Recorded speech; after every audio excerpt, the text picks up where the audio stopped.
So, Halstead, Eric. I was thinking about our last episode, Aliens 3. And, we started to talk about the idea of Paul Verhoeven making that movie. Yeah. It got me thinking about that unmade Paul Verhoeven Arnold Schwarzenegger movie. Crusade. That's the one. Yeah, this is one heck of a story. Paul Verhoeven's White Whale, the one that never quite happened.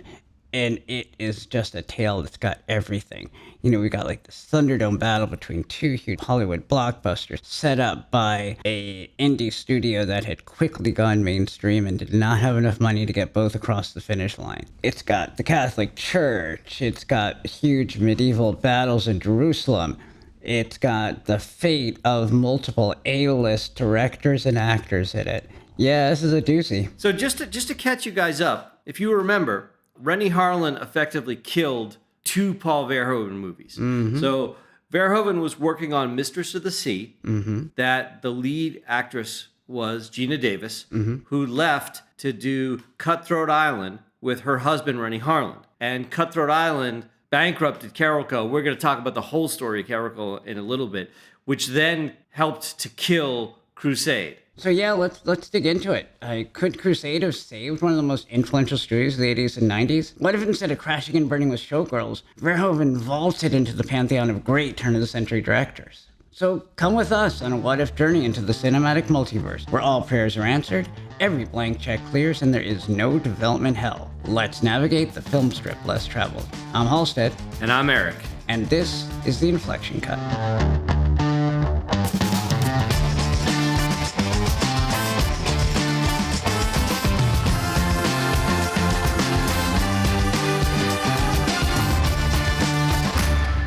All right, so if we're going to talk about the story of Crusade, we really have to start with two backstories. One is that of the career arc of Paul Verhoeven, and the other one is the rise and fall of Carolco, the kind of the accidental blockbuster studio. Which I guess makes Paul Verhoeven the accidental action blockbuster director. Why don't we start with him? This is a guy whose directorial career actually goes back to making Dutch TV in the 1960s. He was, in fact, born in the 30s and was a kid during World War II. And as someone who's Dutch who lived through World War II, he has like very strong feelings about fascism and the Nazis, which is going to come up a lot with Paul. But I think really when we kind of jump into his work is when he was starting to make pretty major Dutch films. I know a film that you love, Soldiers of Orange. And then I followed that up with Spetters, which is sort of a punk gay romance about the world of cross-country motorcycle racing. And then a really interesting kind of Cronenberg-esque thriller that he made in 1983 called The Fourth Man, super stylized. But that was the film that brought him to the attention of enough Hollywood studios that he was able to transition from there into his first English language American film, Flesh and Blood, which is definitely a mixed bag, considering that it was clearly kicked off with the idea of it being a low-budget direct-to-video film. It punches above its weight. Right from the beginning, you can see Verhoeven starting to play with his anti-establishment themes, his themes of nihilism, his willingness to get pretty extreme in his depictions of both sex and violence.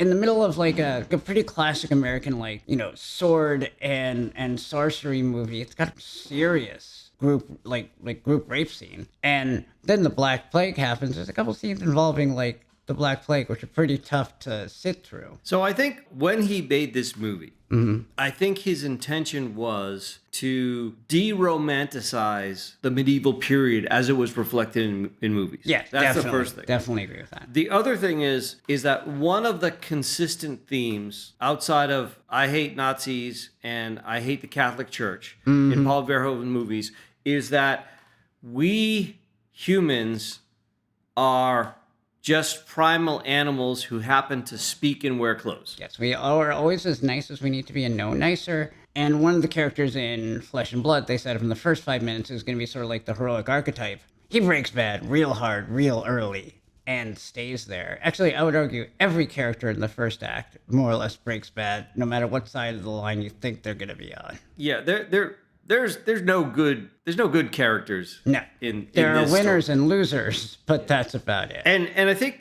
sort of these references to Flesh and Blood are important. Yeah, because these same themes are going to come back when we take a look at the screenplay of Crusade. So from there, he goes on to make what is arguably his real breakthrough film in the United States, which is RoboCop, which is one of my top 5 favorite films of all time. It's the definitive example of the film that can make fun of the thing while completely embodying the thing it's making fun of. You talk to like 5 people about RoboCop. 2 of them are going to say like, "Oh, RoboCop's a great action film." That's the way to look at it. Look at this as like straightforward 80s sci-fi action film. You'll talk to like the third guy and they'll be like, "Oh yeah, it was this really interesting exploration of Frankenstein themes." And then you'll talk to the last 2 and they'll tell you, "Oh no, it was making fun of action films in general and arguably the audience of action films in particular." It's pointing its finger and laughing at you for liking the movie so much, but without taking away your ability to enjoy the movie. It's an amazing balancing act. When Halstead and I talk about movies, and we talk about the notion of being really good at doing the thing that the movie is, while simultaneously doing the parody of the thing, we'll often refer to that as the full Verhoven. Yep, and he does it several times since then, but like it's all there with RoboCop. And it wasn't just Verhoeven. He had a perfect screenwriter in Ed Neumeier who grew up on Judge Dredd comics and the 2000 AD stuff. And so it does also have, even though it's a very much an American movie, it has this like incredibly dry approach to its humor. So Verhoeven goes from like well-regarded Dutch kind of art house director to making low-budget fantasy and sci-fi films. And all of a sudden, he is rocketed into the Hollywood mainstream. And so the next film he's handed is a pretty big one, which is Total Recall. It's a film that introduces him to Arnie, which will be important, obviously, moving forward. It is also, like, by almost an order of magnitude, the biggest budget he's handled. And he delivers a very popular, well-received film, and he does it on time and on budget. And it should be noted that, like, from Flesh and Blood, that's 5 years. And then only 2 years later, Verhoeven kind of cements his position in the edgy Hollywood mainstream blockbuster world with his next film, Basic Instinct. Yeah. So Total Recall, just as an aside, its budget was $65 million. So now, and at that period of time, that's considered a big budget. Yeah. And its worldwide gross was about a little more than 4x that. Not only is he making films that are doing meaningful multiples of their budget in terms of gross receipts, but he's also getting a reputation as a guy that does these hard things and delivers them more or less on time and on budget. And I would argue Total Recall is, again, it's doing the science fiction action movie while doing a parody of the thing, and it works. The other thing that happens during the production of Total Recall is he strikes a really good friendship with an actor named Arnold Schwarzenegger. Yes. Maybe you've heard of him. Yeah. And, it's actually on the set of Total Recall where the germ of Crusade comes from. With all due respect to another podcast that focuses itself on the notion of blank checks, I would argue that even though it was never made, Crusade was probably Verhoeven's blank check. It was the one where he's like, I am putting all my chips that I've gotten from making all these big, crazy Hollywood movies that have made a bunch of people a lot of money, and we're going to make this thing. And like, it was designed from the ground up to be a blockbuster, and he was going to put everything he loved into it. Yeah, okay, so Carolco was birthed out of 2 men, Andrew Vajan and Mario Casar. Andrew Vajan was born in Hungary, moved to America in his early teens, and then as an adult moved to Hong Kong and owned a very successful wig-making factory. And with the money that he made with his wig-making enterprise, he bought 2 movie theaters, which did really well. And then he decided to finance a movie, not unlike Circle Films, whose first movie was Blood Simple by the Coen Brothers. Yeah. In his case, it was a kung fu movie named Deadly China Doll that he made for $100,000. That made $2.5 million on the budget, and he decided, making movies, this is a good thing to do.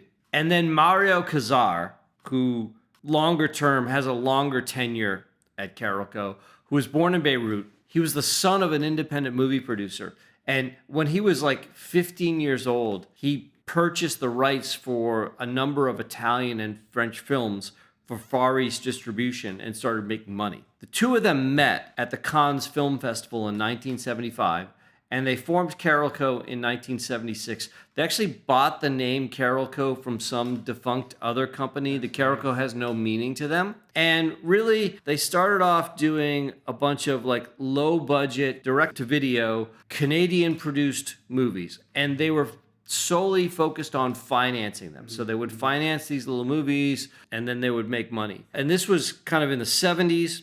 They continued, So they were like well positioned then for the direct to video explosion in like the 80s. For sure. And then as we got into the 80s, they continued to go down that road until they purchased the rights from Warner Brothers for about $385,000 in 1980 for a movie called First Blood. And then they overpaid for Sylvester Stallone, and they couldn't afford his salary, let alone to make the movie. Right, he was like post-Rocky. He was like, Yep. not a small name. So this was the first time that they went out and rather than financing things, that they actually went out and got financing and produced a movie and then distributed it with Orion Pictures. On a $14 million total investment, they made $125 million, and that sort of is where they turned the corner into being a serious Hollywood production company. Yeah, and obviously, First Blood. Most people probably know this, but it was the little indie film that introduced the world to John Rambo. Right. And they did Rambo 2 and Rambo 3.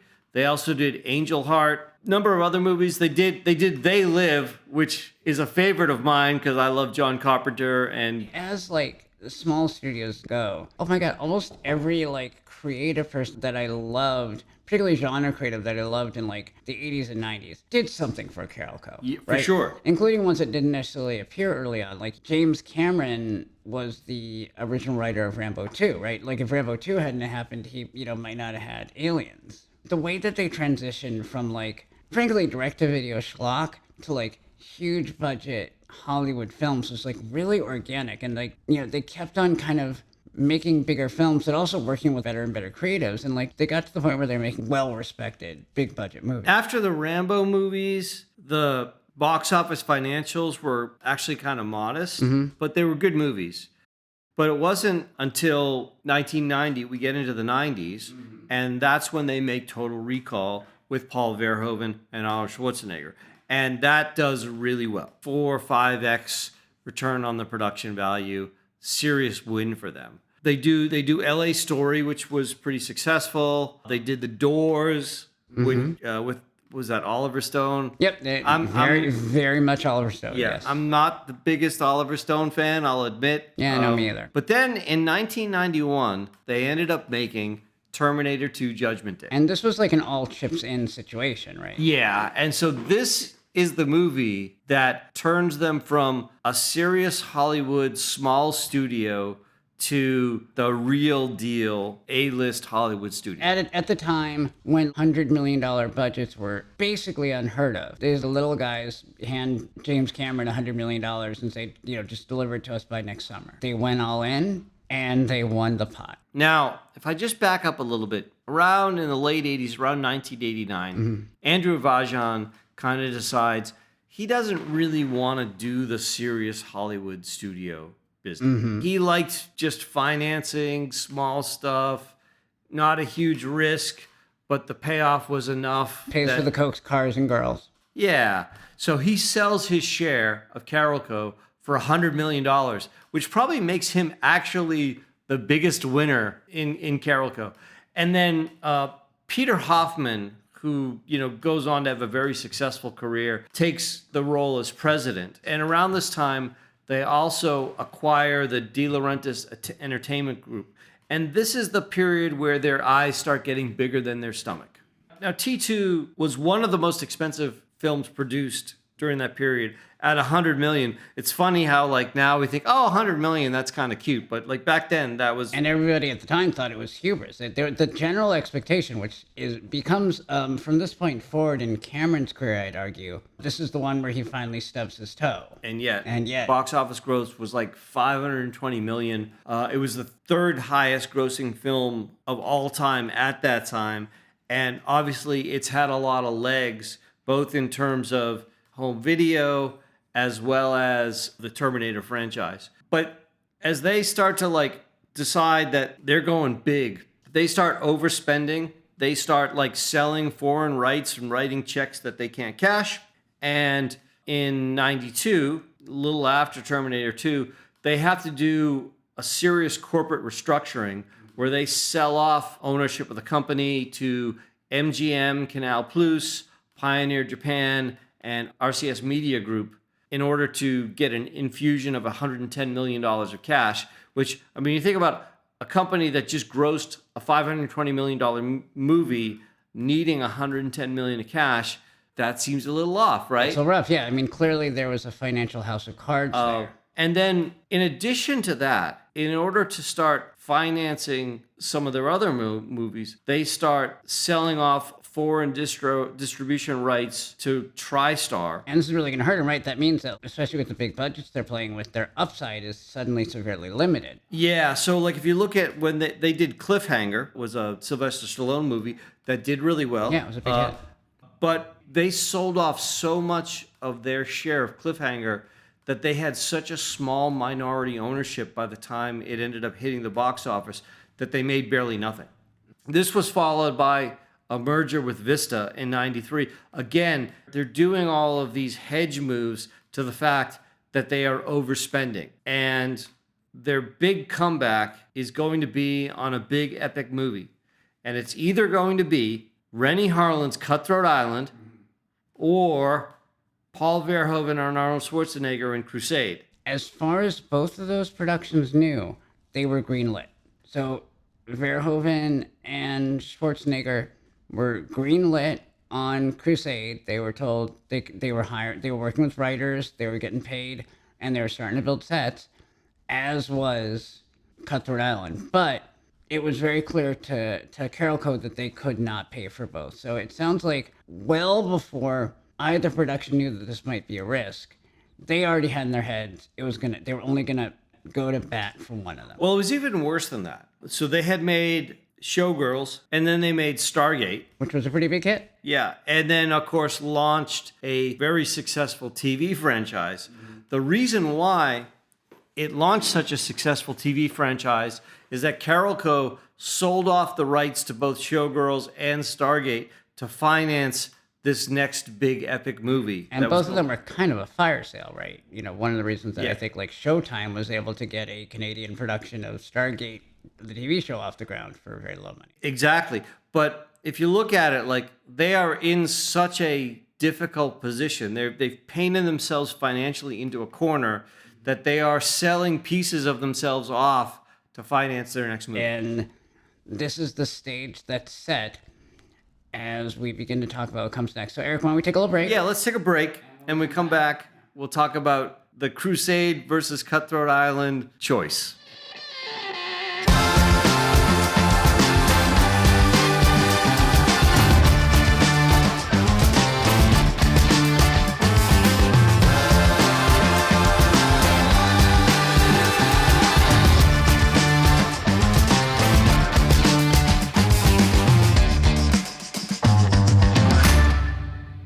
All right, Eric. So I want to paint a little picture here. We got Verhoeven and Schwarzenegger making Total Recall. They're having a good time. By all accounts, it's like a pretty fun behind-the-scenes situation. Arnie and Paul, they like to smoke really good cigars, and Arnie has an infamous collection of what at that point would be largely illegal Cubans. Verhoeven introduces them to some of his favorite liquors, although Dutch. Apparently, one of the things he discovered when he came to America and spent a lot of time in California was good tequila. So drinking some good tequila, they are eating lots of good food. And this leads to them starting batting around some ideas. And Verhoeven starts spinning this tale that'll eventually turn into Crusades about a warrior who finds himself sort of caught between his family, the Catholic Church, and the Jews and Muslims in Jerusalem. This is when it's worth noting that Verhoeven has a doctorate level degree in religious studies, specifically the studies of Jesus as a man. He is not a religious man himself. He's actually, in fact, a firm atheist, but has always been really fascinated by religions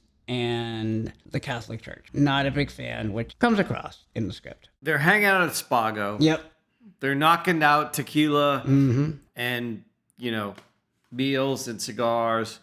And they're batting around the story which is around the Crusades, essentially like the murderous attack of the Christians on the Muslims and the Jews. And it's got kind of like the deconstruction of the Knights Templar and the Rosicrucians. Yep. Right? Yep. Instead of being like the heroes of the story. It's got some crazy ultra-violence. At one point, he and Arnold end up bouncing around this absolutely batshit insane idea for a scene, which is a reverse donkey show, which somehow actually makes it in the script. It's got a bunch of characters that are, as Quentin Tarantino once wrote, not so much good guys, but badass motherfuckers.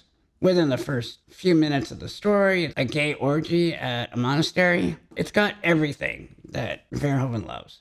So the one thing it needs is now, it needs a really good screenwriter. And oh boy, did they find the right guy. They certainly did. The screenwriter by the name of Wallen Green. Wallen Green is not a household name, but he really should be. Yeah, he should. So I'm just going to like rattle off some of the things that he has done. Maybe most known for The Wild Bunch, the legendary Sam Peckinpah movie. He also wrote Sorcerer. Another one of my top fours. We're hitting like two of my top fours in this episode. My favorite William Friedkin movie, and that's a lot given, the fact that he made, The Exorcist. Like three other of your favorite movies. Yeah. And also William Friedkin, in my opinion, is one of the greatest filmmakers, American filmmakers of all time. And Sorcerer, if you haven't seen it, you should watch it. Also wrote L.A. Confidential. Pretty good movie. Guy Pearce and Russell Crowe. In which he is juggling a lot of characters and a lot of plot threads, which will come in handy with Crusade. Zero Effect. Bill Pullman and Ben Stiller, right? Maybe the best Portland film that wasn't made by Gus Van Sant. Yeah, I would put it there. In addition, lot of great TV, starting with Hill Street Blues. And since he did Hill Street Blues, he did a lot of Law and Order. He did a lot of NYPD Blue because, why not? Yep. My point is, Wallen Green has wrote a lot of stuff that we have all enjoyed. And there are certain themes in his screenwriting. There's the group of the misfits, like in The Wild Bunch. And Sorcerer. The unlikely pairing, Wild Bunch, Sorcerer, L.A. Confidential, and Zero Effect. A lot of anti-establishment and, a thread of nihilism. So this all really plays well into Paul Verhoeven's vision. And it's all reflected there in the script. Yeah, it seems like there couldn't have been a better choice of someone to take Verhoeven's wild drunken ramblings and turn them into a hell of a script. And we both read it. It's thick as hell. It's a medieval The Wild Bunch. Yeah, it's The Wild Bunch by way of Conan the Barbarian, with actually some the better elements of flesh and blood in there, right? Yeah. It's this great combination of things. And a little bit of Sorcerer. Yeah. It was clearly written with Schwarzenegger in mind, although I've got to be honest with you, I have trouble imagining Schwarzenegger pull off some of the dialogue, particularly in the second act. I had trouble with the idea of Schwarzenegger playing a French bastard son of nobles with an Austrian accent. That was going to be hard to get over. It would have been the weirdest accents this side of Highlander, in terms of you sound like X, you're supposed to be Y. And yet it worked for Highlander. It definitely did. Yeah, and I don't want to cast no aspersions there. There's a lot of elements that call back to Arnie and Conan physically, but there's also some relatively long emotional speeches, and they're not all anger and frustration. That at this stage in Arnold's career, he might not have been ready for. Yeah. The other thing I want to point out, on a number of occasions, we've made references to Shane Black as a screenwriter. Wallen Green may be the screenwriter that Shane Black kind of evolved from. Yeah, I know what you mean. He has a very similar attitude towards competent incompetence, if you know what I mean. Yes. People that are really good at being fuck-ups in most of life, but getting shit done. And unpreciousing the precious. Yes, very much so. If you look at The Wild Bunch was kind of one of the first real postmodern Westerns. And if The Wild Bunch had a thesis statement, it would be all these Western outlaw heroes you've been rooting for 30 years, you do realize they were probably all absolute dicks. Yeah. So, as you mentioned, we've got Arnold playing a character named Hagen. He is a thief and bastard child of noblemen, looked down upon by the Count, Count Emmett. Who is his half-brother. His half-brother. Right. Now, he left the sort of service of Emmett to go be a thief. In fact, the movie opens up with Schwarzenegger's Hagen caught robbing the church abbey, which is on his brother's land. And when he's caught and they realize who it is, the prefect of the church goes and summons Emmett, saying that it's his half-brother. Clearly annoyed by having to end his orgy with a bunch of acolytes. I think they're actually explicitly presented as underage acolytes, aren't they? No, yeah. Short. So the abbot of the church has to end his orgy with the underage acolytes to summon Emmett, who is having an orgy of his own. Full-on raping, again, a 15-year-old girl in the middle of a vineyard. Yeah. So yeah, there's a theme here, guys. It's a film with a lot of bad behavior. And that again speaks to the deconstruction of the medieval hero. Yeah. Which harkens back actually to Flesh and Blood. Flesh and Blood and Crusade look at their protagonists very similarly. And Hagen, again, it's not like he's a good guy. He's the thief robbing from worse people. And then, so he's now he's imprisoned. He's gonna be killed the next morning. Which is where he meets Ari, who is this sort of fast-talking thief character who provides a lot of the comic relief, but is also one of those guys that, like, just keeps on popping up on the right side of things. Yeah, although one of the reveals is that Ari is a Jew, which I knew, like, right at the beginning of the script. And knowing that Paul Verhoven is Dutch and grew up in the 30s, and knowing how many Jews who lived in Holland who got relocated to other parts of the world. World War II, yeah. That bothered me a little bit. I could absolutely see him kind of falling into some less ideal Jewish stereotypes. He is presented, relative to the other characters in the script, very sympathetically. Like, you never feel like the film is like giving him the side eye. Hagen gives him the side eye all the time, but never in a mean way, almost always in a, well, like, yeah, okay, you figured that out, didn't you? Yeah, and don't get me wrong, like, Ari is always on the right side of history. Yeah.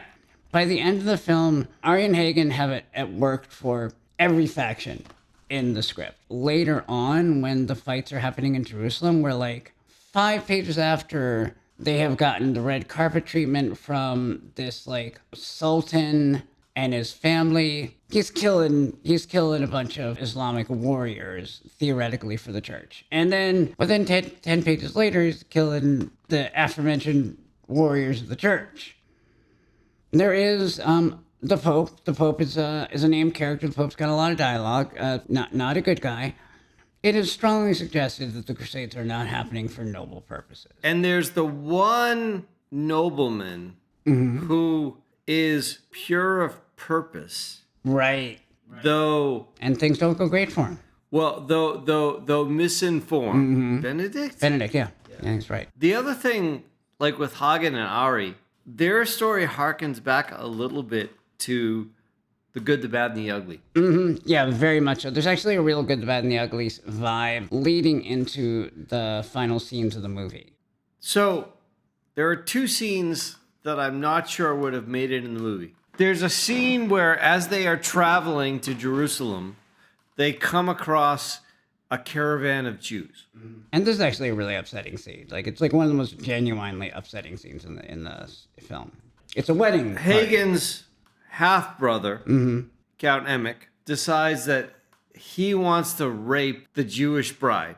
And Hagen objects to this, and a fight ensues. And the fight goes hard. This fight goes hard. Emmett is wearing armor, and Hagen picks up a club and essentially, like, bashes him so hard that his helmet fused to him. And it, like, liquefies his jaw. And he is, like mutilated from this. And it's only the halfway point. Like, there's a lot more movie to go. And Count Emmett, this is not the last scene with Count Emmett. There's a lot of Count Emmett with a mutilated jaw in the rest of the film. Yeah.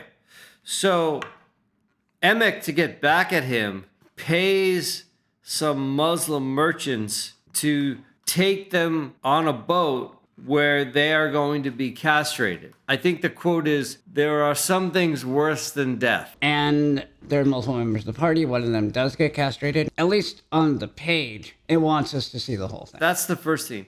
The second scene... Reverse donkey show, reverse donkey show. So, Arnold Schwarzenegger's character, Hagen, is traveling with the female lead, who is the daughter of the Sultan, Yes. the love interest. And they get ambushed by another faction of Muslims who want to usurp his authority and ultimately kill him. And their leader wants to wed the female lead character, Layla. After they capture them, instead of killing Hagen, they slay a donkey and they stitch the donkey's corpse around him and then tie him down in the desert. With the idea that he's going to choke to death inside the donkey. Yeah, or get eaten by vultures. And he does not.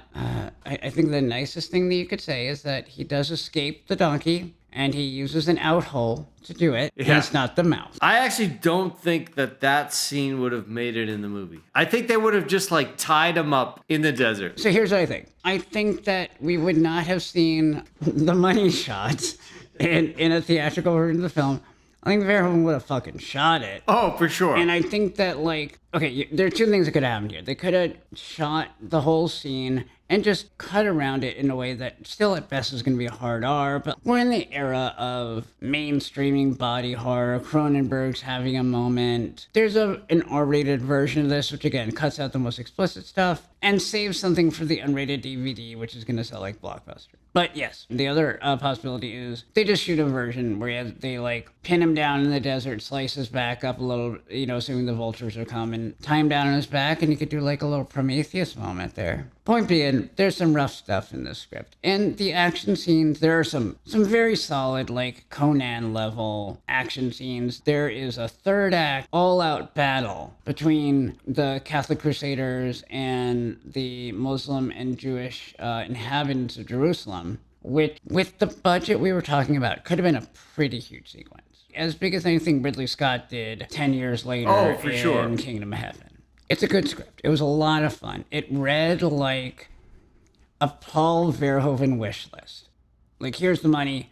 Just pull down your pants and Verhoeven all over the place. To kind of put it in perspective, so as you guys have noticed, for every single one of these movies, we review the script if it's available. In some cases, like with Halo, they're not so great. We're not so into it, but with Batman Year One, you can tell we really like the script. We like this script. Yeah. Wallen Green knows how to write. This is a hardcore Western. Yeah, it is. It's very much a Western. Even with themes of the taming of the Old West, with in this case the Old West frankly being Jerusalem. If Paul Verhoeven didn't make this movie, then I would want to see this movie made by James Mangold.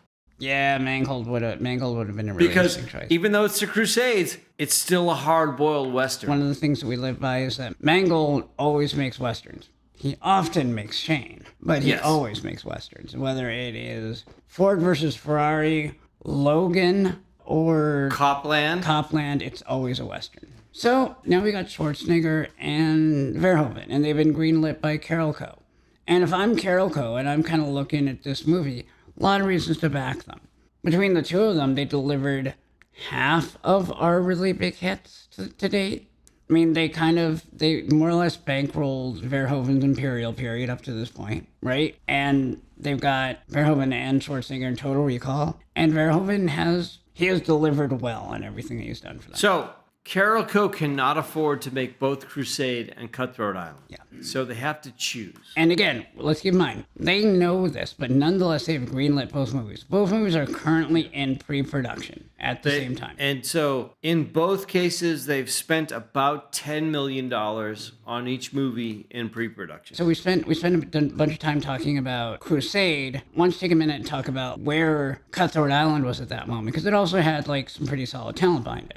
Yeah, so Cutthroat Island, the director attached was Rennie Harlan. Who had also made some money for him with Cliffhanger. He also had a pretty big hit in Die Hard 2. Yeah. And a modest hit with The Long Kiss Goodnight. Modest, but awesome. Yeah. Hit. And The thing about Cutthroat Island, by the sound of it, you could imagine it's a pirate film. The male lead was Michael Douglas. Who had also been an earner for him. Again, we're like got a theme here. With Verhoeven, he had made Basic Instinct, which did pretty well for Carolco. Right. As well as the fact that Michael Douglas is a well-established bankable property, right?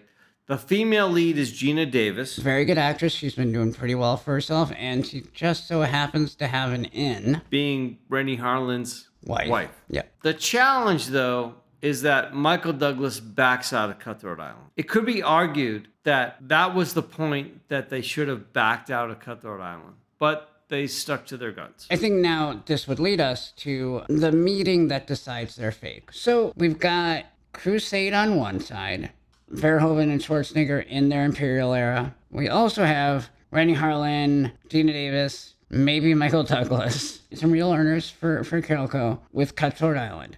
So I'm going to make the argument. If all things were equal, Carolco would have landed on Verhoeven Schwarzenegger. I agree. We know they've already made the decision they're going to kill one of the films, and neither side is aware of this. But Verhoeven's got more hits for them. He's also been more consistent. Long Kiss Goodnight, good film, does okay, but it's not like a barn burner. And I think everything Verhoeven has done for them is a barn burner. Everything Schwarzenegger's done for them is a barn burner. There's an event, and the way that I would describe this is Verhoeven goes full Dutch. There's a reason why there is a saying, he's not an asshole, he's just Dutch. And this kind of comes into play. It does. And so there's a meeting between Carolco and Verhoeven and Arnie. And as far as Verhoeven and Arnie know, this is just going to be informational, getting ready for the production. But from Carolco's perspective, this is an opportunity to get critical information to help them make a final decision on which is going to move forward. And Carolco guys ask Arnold and Verhoeven, can you bring this in on $110 million budget? Perfectly reasonable thing, right? But I think there's added emphasis to it because Carolco knows how bad their situation is financially at this moment. Right. Verhoeven's answer to this Great. It's not great at all, right? So Verhoeven, instead of saying yes, which is the right answer, or probably, which is an okay answer, or even assuming things go well, which is a reasonable answer, he goes the full Dutch. So he screams, there's no such thing as a guarantee. Guarantees don't happen, and if anyone promises you guarantees, they're lying. We don't even know that if you walk out of the building here, you won't get hit by a truck. There's no guarantee we're going to make it till tomorrow. I can't have control over God. I don't even believe in God. Why am I talking about God? But someone, nature, could just rain for 3 months, and then what do we do? How can I give you promises? This is ludicrous. And I can imagine that Arnold Schwarzenegger is sitting there how do I stop this? In modern parlance, I can imagine the Carolco guys be sir, this is an RV. This was not the response they were expecting. On the other hand, Rennie Harlin, who is not Dutch, is a nice, polite Finnish director, probably gave a nice, polite Finnish answer. Probably one of the first three that I mentioned. Yeah. And at that point, that's where the decision was made. So at this point, I think that Paul basically talked himself out of a movie. If you've been listening to our earlier episodes, we often have to spin a pretty complicated tale to get to what is the point at which this does or doesn't happen? What is the inflection point? In the last episode with Alien 3, we had to go kind of 3 degrees of separation. We not only had to line Verhoeven up in the right place, we had to line Ridley Scott up in the right place, we had to line David Fincher up in the right place, we had to line Martin Scorsese up in the right place. In this case, the inflection point is a conversation. It is a moment. It is so clearly this moment at the table where Verhoeven and Schwarzenegger lose Crusade. Carolco decides that they're going to do Cutthroat Island. Cutthroat Island ends up costing $115 million. Michael Douglas backs out of the movie. Right.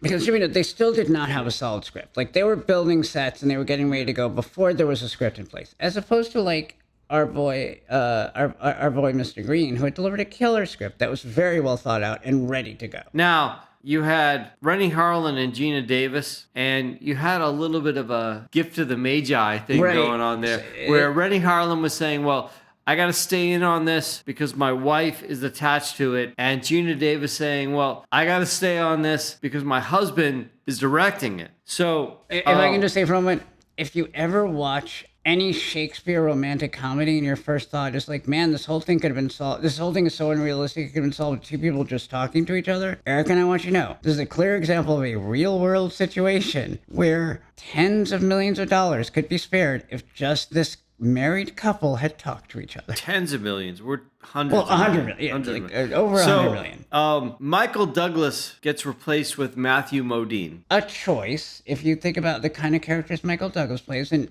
I think that, like, say what you will, I can 100% imagine him as a killer pirate. No doubt. Matthew Modine, not so much. Not so much. Ends up doing a negative $49 million. Yes, I think it. Which is a Heaven's Gate level failure. And if you think this is the kind of loss that kills a studio, well, guess what? Yeah, this kills Karoko. Nice and dead. It's a little ironic, too, because at the time, Mario Casar is quoted as saying, it was difficult for us to walk away from Crusade, but we spent $10 million to save 90. So, okay, in our world, Crusade is killed.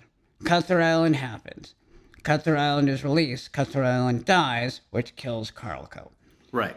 Verhoven goes on to make Showgirls, which doesn't do great. Wins a bunch of the awards that no director wants to win, the Razzie, and Verhoven is like the best sport in the world. So the Razzie Awards, for those who don't know, are basically negative awards. It's the worst director, the worst actor, the worst film. And Verhoven does something which only a few Hollywood celebrities have done in the history of the Razzie Awards. He fucking shows up to the awards. He accepts the awards in person.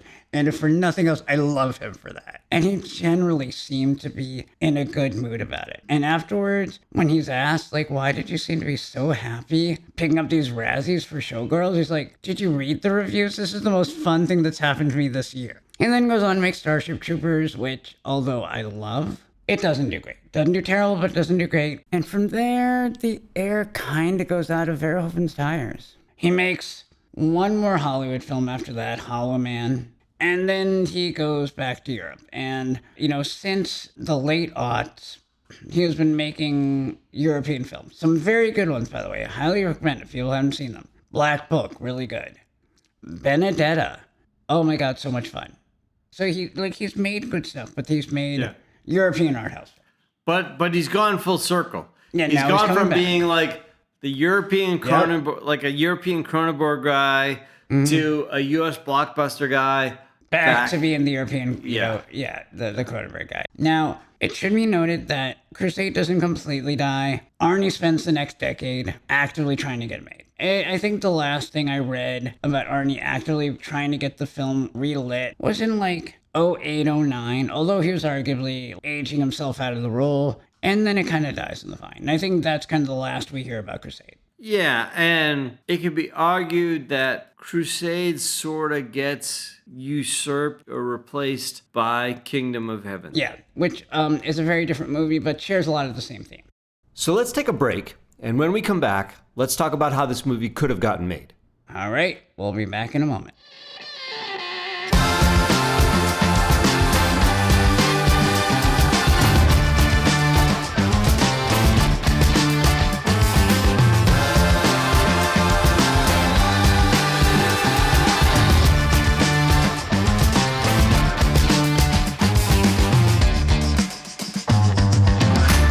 So, Halstead, we talked about the rise and fall of Karoko. We've talked about the sordid history of Crusade and Cutthroat Island and how Cutthroat Island killed Karoko. So let's talk about the scenarios in which this movie could have gotten made. I think the first one is that the conversation at the table goes differently. And this is the simplest one. This is literally like Arnie kicks Paul in the shin hard enough that he loses his train of thought. Arnie jumps in, and what he has later admitted he wished he had done. He comes in and he says some version of, how much money have we made for you guys together?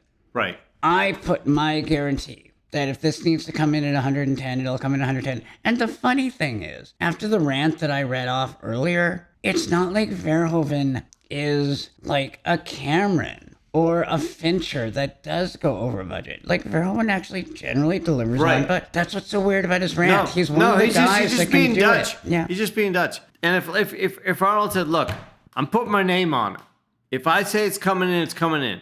And you guys already know that we will make you money. Look, the last movie we did for you made 4.5x. Do you want 4.5x? Or do you want to risk it? You want Yeah. to roll the dice? We know. Do you want the film with Arnie and Paul that have made between us like half dozen of your profitable films? Or do you want the one that doesn't have a script yet? Right. All the stuff that didn't happen because Verhoeven did his fart in church that more or less ended the meeting. Yeah. And I agree with you, by the way. That could be enough. So that's option 1. Option 2 doesn't involve Carol Code. It's like the connected universe option, the one that ties directly into our Aliens 3 podcast last month. Right.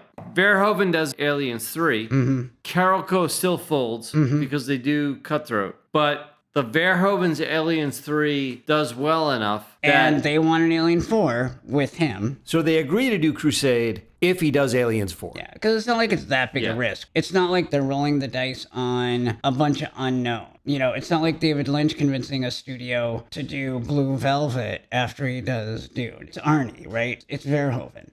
I actually don't think it's that big a stretch to imagine that like they could get it greenlit for more or less its original budget. And it just comes out, like 3 or 4 years later. It comes out in like 95, 96. I think on Verhoeven's side, that's a really good story. On the Arnie side, it's a little tougher because there's a couple of movies that we like that don't happen. The hardest one there is The Last Action Hero, although I think, So, you know... ironically, though, Last Action Hero is directed by John McTiernan, who I think is one of the greatest action directors of all time. Die Hard, Predator. Hunt for Red October. Yeah. He But knows his shit. Last Action Hero was trying to do a Verhoeven. It was. It was trying to do the thing and be the parody of the thing. And Verhoeven would have been a much better director to do The Last Action Hero, I agree. Right, because they were trying to do a Verhoeven. So there's that.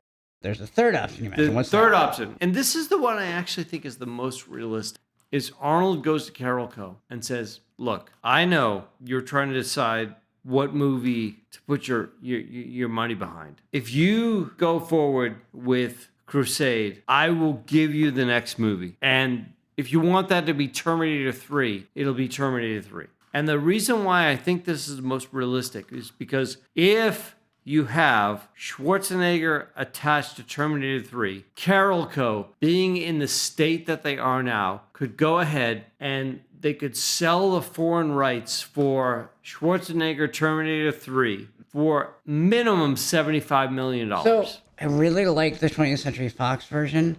I know. I got to admit, for I think the third episode in a row, I'm going to lead on your thing because I do agree. One of the things that killed Carolco, as we've talked about, is that they ended up having to sell a lot of their crown jewels, which meant that even if they had a green light, they'd make a lot less money on what happened. And one of the key examples was handing the Terminator franchise off to, I think, Hemdale. And if they had had a locked-in deal in place before they needed to sell it, that could have been what took them over the top. You do Crusade, I'll give you Terminator 3, I'll talk to Jim, we'll get it going, and we'll have it in theaters within the next, 30 to 40 months, which for films we don't know is pretty good. So I'm going to agree that our inflection cut is Arnie saves the film by offering himself up for Terminator 3. And Terminator 3 happens under, Terminator 3 does or does not happen under Carolco. I'm still not convinced Carolco can actually survive a hit right now, and I know that sounds weird, but I think that it's enough to get the film made, which means it gets made on its originally intended schedule. We lose Paul Verhoeven's Alien 3, but we get a Crusade in theaters 94 at its original budget with its original cast, and the cast is worth talking about. We haven't really talked about the cast too much, but I don't think we're gonna do a lot of stunt casting here, although there's one person I do want to stunt cast. So you already got Schwarzenegger as Hagen. Count Emmett, his half-brothers, Gary Sinise. And the reason we know all this, because again, remember, it was actually, there were sets being built, it was already cast. Ari, the con man, is played by John Turturro, and I think he would knock it out of the park. Yep. So the Pope was originally supposed to be played by Charlton Heston, which would have been interesting. I don't necessarily believe it ever actually would have happened. And then Heston solved the problem by, retiring and dying. But who they did have as a Pope was Robert Duvall. And For those of you who have seen Robert Duvall in his like late 90s, early 2000 period, he could have chewed the hell out of that role. Now, the only person that I want to talk a little bit about is the most problematic of the main cast, which is the Persian princess Layla, was Jennifer Connelly. Now, this is a moment where I need to lay my cards on the table. I got a beef with Jennifer Connelly. And Jennifer, if you're listening, we're in 8th grade. Really? Are we going? And you know what you did. Are we going all the way back So here? I only mention this because, like, I'm not the big Jennifer Connelly fan, but regardless, I recognize how much great work she's done, but she was not the right choice for Layla. Layla is like a high-energy, action-oriented Persian woman. Even given the fact that in the 90s, everybody was white and probably English, even if we don't try and cast someone of Persian descent, and I think there's some really good choices that could have been, I would have gone for like a Rachel Weisz. I could see just that. think Connelly would have kind of lay there. I just don't think she would have been very interesting in, in this role. Despite your beef with Jennifer Connelly, You know what you did. and the fact that like that was actually on you, Don't listen to them. You know what you did. It might have been on me. it was on It you. might have. It was yeah, on you. okay. All right, fine. Jennifer, it wasn't your fault. It was my fault. I like Rachel Weisz. Mm-hmm. I'll tell you who I like better though during this period of time. Monica Bellucci. Oh, yeah. She would have brought some really great energy to it. I think that she versus Rachel Weisz would have brought some very different things to it. But yeah, I think Bellucci could have really done Layla really well. If not as Layla, as Layla's handmaiden. Right. Layla's handmaiden actually plays a major role in the film. And one thing I mentioned when we were talking about Flesh and Blood, there's a sequence in Flesh and Blood that really reminds me of the stuff with Layla's handmaiden in Crusade. And maybe we can get them both. Rachel Weisz is the handmaiden or Layla, and then the other one is the other character. They could have both brought the right energy. So we go with the cast as written, or let's say we got Monica Bellucci in there. I think it's a time in her career where she totally would have done it. We get the movie made at Carolco. It's released. I think it does pretty damn well. I don't think it's like a monster hit. It's not a multiple like some of their earlier Verhoeven films. But I think we're talking about like a solid, between 2 and 3x. I think it's a 2x. I don't think it's like universally critically acclaimed. I think it's pretty controversial. The reviewers that do like it love it. I think this is one of those blockbusters that gets the Palme d'Or. I think it's one of those ones that gets the standing O at Cannes and gets it gets its laurels, both literally and figuratively. I think it does gangbusters on home video. I'm guessing that there is at least a theatrical cut, an unrated director's cut, like the 3 1/4 dance mix version, which incorporates a bunch of additional stuff. It's got legs. This film's got long legs. This is a film, it's kind of like the Gladiator level. Like, we're still talking about it today. Anytime someone does a list of the craziest films ever made, the one that, like, Fight Club ends up on, it's on that list. So I think that what we're talking about is a world in which Verhoeven has been catapulted off of his current trajectory into basically the A-list strata of, prestige Hollywood blockbuster directors. I think he's getting the same pitches as, say, a Scorsese or, a Ridley Scott. Yeah, and I think additionally, and maybe even more significantly, he wouldn't just be recognized by the likes of someone like a Carolco, but more like a Fox or a Warner Brothers, as well as the portfolio of actors that he would be working with would be greatly expanded. And then, of course, coming in and meeting with execs at the like of Fox, Warner Brothers, etc., his composure may have to be a little bit different, which could affect his overall career trajectory if that were to happen. Yeah, that's an interesting question because I think that does sort of beg the question. Are we creating a world? You just painted a picture, I think, of a much more sort of financially stable situation for him. Do we think that means that he is going to then be able to sort of continue his imperial period for decades the way that like Ridley Scott and Scorsese did? Or do you think he's going to, go the full Dutch at some point? I think he's going to go the full Dutch. I think a meeting in, Warner Brothers, Fox, major studio, Disney, he's going to implode, and they're going to look at this guy and they're going to be like, well, are we going to trust him with the same kind of dollars we trust a Scorsese or Ridley Scott with. Right. So if it wasn't going to be a Mario Casar, like, it's going to be like an Amy Pascal. Yeah, or a Lorenzo de Bonaventure. Right. Even if Crusade goes the way that we've described, and let's say he gets the Howard Hawks biopic, or he gets like one of those other films, he gets the Gucci biopic.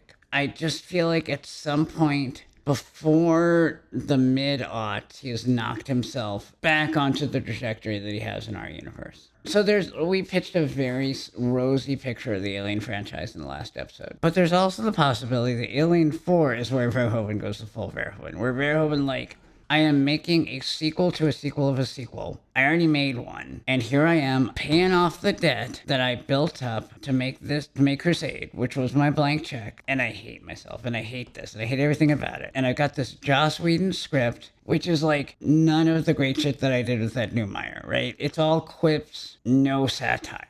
He makes the movie, but he kind of craters it while he's making it. I just don't see him like sticking to that prestige blockbuster suit that he's been fitted with. And I think there's precedent for this, right? I think if we look at this arc, you know who it reminds me a lot of? David Cronenberg. Yeah, he flips the bird to Alien. So then, like, what does that do to the Alien franchise? I actually think we have an arc not unlike the one we have in our universe. I think Paul Verhoeven's Alien 4 is the kind of modest hit that Alien Resurrection was for many of the same reasons. Right. This episode kind of resets the Alien universe back to its former baseline, where it goes dormant for a decade. Ridley Scott picks up the corpse, brushes it off, and does his shit, and then we get Romulus. Yeah, I don't think that's that much different. But if it doesn't go down that road, if Verhoeven, again, in the tangent universe we actually created, which is a Carol Coat universe, there are a few options. Here's an interesting one. We already mentioned that Arnie has basically committed to Terminator 3. Right. And he's got a lot of pull with Verhoeven because he's the guy in turned around Crusade. Cameron is still kind of done with the franchise, but Cameron likes iconoclastic directors. I could absolutely imagine a world which Arnie strong arms Verhoeven, but not too hard, because Verhoeven's like, okay, sure, this could be fun, it's different, it's new. They meet with Cameron. Cameron gives it his explicit blessing. We get a movie that's like, has a moderately better script than Rise of the Machines, Terminator 3, and has all the Verhoeven goodness in it. A Verhoeven Terminator 3, I can get behind happen, that, right? where he does the full Verhoeven. And the thing in this case is Terminator 3. And so even if we take more or less the script from Rise of the Machines, right, I think Verhoeven would likely dial back a lot of the cringiest aspects of it. He'd really lean in on like the parts where Terminator 3 goes hard already. Like it's got that crazy ending, you know, and just imagine a Terminator 3 that has the level of corporate satire of a Verhoeven film. Because it's RoboCop. It's there in the theatrical film. It's just not on the screen. Yeah. So, God, and I feel like I'm contradicting myself because like I'm having a hard time imagining this not being like a huge hit. And it not being Verhoeven do everything Verhoeven is good at. I still think that like within the next couple of films, he's gonna crater himself. But I think we might have like a much better Terminator 3. And whether Carl Co survives for another 12 to 24 months, they're dead. They're a dead man walking, as we discussed, before Crusade ever happened. Oh, for sure. It's like they were dead because in the end their eyes were bigger than their stomach. Yeah, they wrote checks they couldn't cash. They were the classic case that we saw so much of in the modern tech era of the better that they did, the more in the hole they were. Right. I still like this arc better for Verhoeven. I think that he gets some more Hollywood films out of it, as opposed to where he went. And he made a legit great film with Starship Troopers. I think it's legitimately a really good film. But out of Showgirls, Starship Troopers, and Hollow Man, if he really made any of those films on his terms, and we're talking about a world in which at least he didn't go out like a chump. So either he gets relegated, but he gets relegated making movies he wants to make, or goes the other way, where he still makes the movies he wants to make, but he embellishes them in such a way that they are consumable by an audience. Imagine if he does a Howard Hughes movie, but he works with Gale Ann Hurd as a producer. Man, that would be interesting. Now, I think Hurd would not stay with him for long, but he could make a couple of really good movies. There'd be an uncomfortable minute. But the output And she knows how to work with difficult directors. Yeah. No, I think that's really interesting, and I agree, and I think that could help kind of extend this imperial period we're discussing. But you know what? I'd probably rather have Verhoeven go out on some big, huge passion project that his heart was really behind. If we agree that it's going to go down badly one way or the other, this way at least is kind of going out on his own terms instead of with something like Hollow Man, which is just too bad. And it's a more compelling story, you know, and I think he gets to go out the hero instead of living long enough to be the villain. I watch Hollow Man. I feel like he really left Hollywood with a whimper. And maybe even worse is the fact that for somebody whose films often had the themes of anti-establishment, it really felt like he gave into the establishment on that one. It kind of makes me sad. It would have been nice to see him go out with like a big disaster a la Southland Tales.